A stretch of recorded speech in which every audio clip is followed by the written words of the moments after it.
Si Alice Guo ay ano na, convicted na.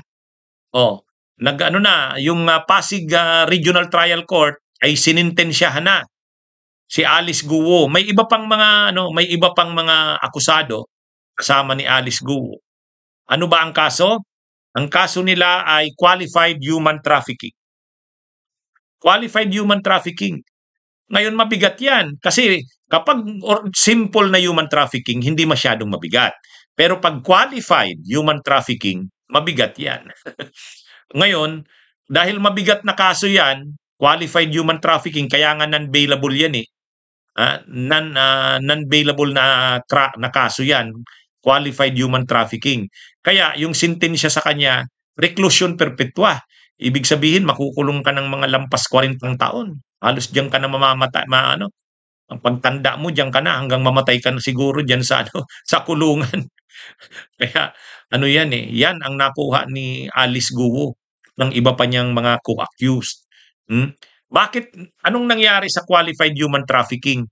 Ay yung mga pagpupuslit kasi ng mga dayuhan eh. Yung may mga Chinese, may mga Vietnamese, Cambodian, Indonesians, pinupuslit papasok sa bansa, mga peking ano, mga peking passports, peking visa, o nga wala ngang visa eh, wala ngang work permits eh, pinapalusot sa custom, ay pinapalusot sa immigration. Tapos pagdating dito sa Pilipinas, ginawang parang mga alipin. Nagtatrabaho sa mga ano, sa mga pugo, yung mga dayuhan. O di human trafficking 'yun at qualified na human trafficking kaya no bail. Kaya konektado 'yan diyan sa mga illegal na pugo. Yung mga illegal na pugo, actually legal nga yung pugo nila. Pero yung ginawa mo sa mga tao na parang ang human trafficking kasi slavery, pang-aalipin ng tao 'yan eh. Pang-aalipin, bagong forma ng slavery. O katulad niyan, eh 'di ba may mga ano lumabas sa mga investigasyon, mga salaysay na mayroong mga nagtatrabaho sa loob ng compound ng mga pogo na kapag hindi mayroon silang nagawang hindi nagustuhan ng mga may-ari ng pugo, ng management ng pugo, pinaparusahan sila, tinutorture sila, mayroon pa nga di umano pinapatay. Oo, yun, ano yun, qualified human trafficking. Umabot na sa ganung punto, no? Pinagpapatrabaho mo na parang alipin kahit pa sabihin mong sinasahuran mo, pero alipin naman ang trato mo, hindi na sa tao. Kaya human trafficking. Hmm? Pinupuslit 'yan, pinapalusot 'yan sa immigration. Kaya nga nagbabribe sa mga immigration officials para doon. Yan 'yon, qualified human trafficking. Tandaan natin, yan din yung kaso ni Kibuloy. Qualified human trafficking. Qualified human trafficking din kay Kibuloy. Paano naman yung qualified human trafficking? Eh di ba parang nag-alipin din si Kibuloy ng mga bata, kababaihan. Paano niya inalipin? Inalipin sa ano, pinagpapalimos. Ginawang parang mga ano, yung iba pati sexual slaves nga eh. 'Di ba? In-engage niya sa ano, sa sexual na mga ano, kalaswaan. Oh, ang gamit niya lang na rason ano eh, anak siya ng Diyos. Kaya ano daw, parang ano eh, ginamit yung relihiyon para maging masunurin kahit sa kanyang mga kalaswaan. Yun, ano yun, ano rin yun, human trafficking. At qualified dahil mga bata, ano. Kaya si Kibuloy, ang kaso niya rin, qualified human trafficking.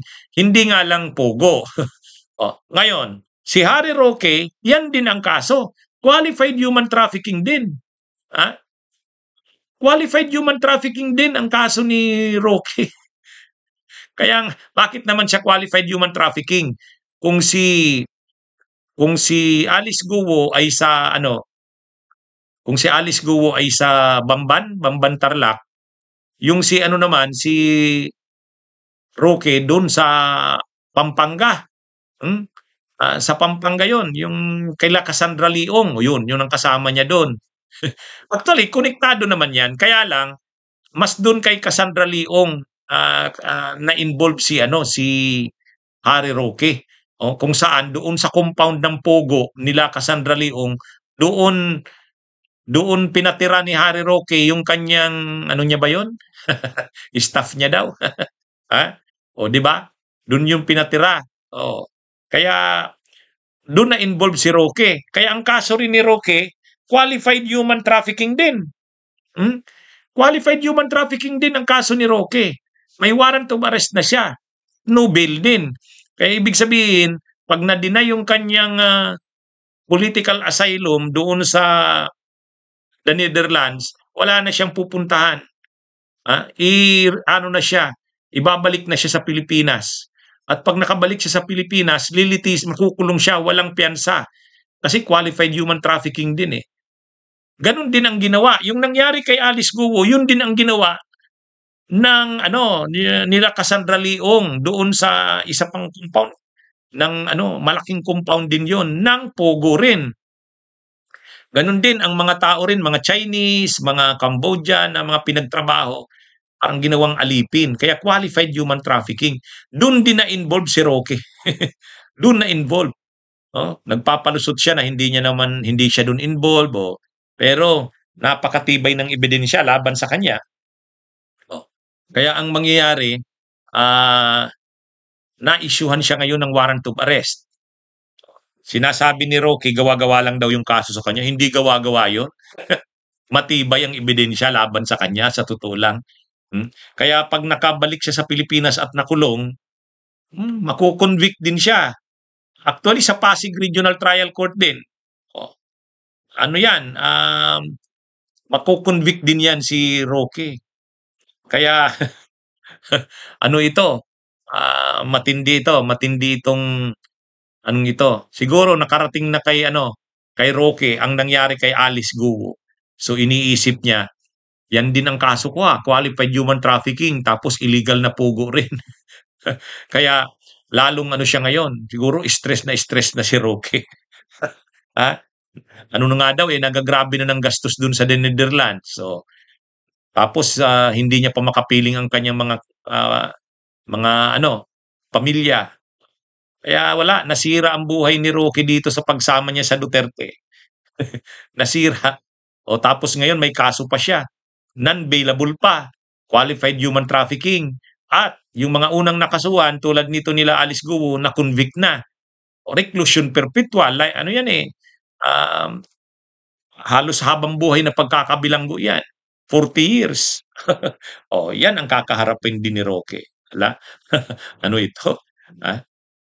Bunyog, halikan na kasama ka. Bunyog, kapag buklod ay may pag-asa. Luzon, Visayas, Mindanao, isa ang pananaw. Sa bagong Pilipinas ang bunyog isisigaw. Bunyog, bunyog.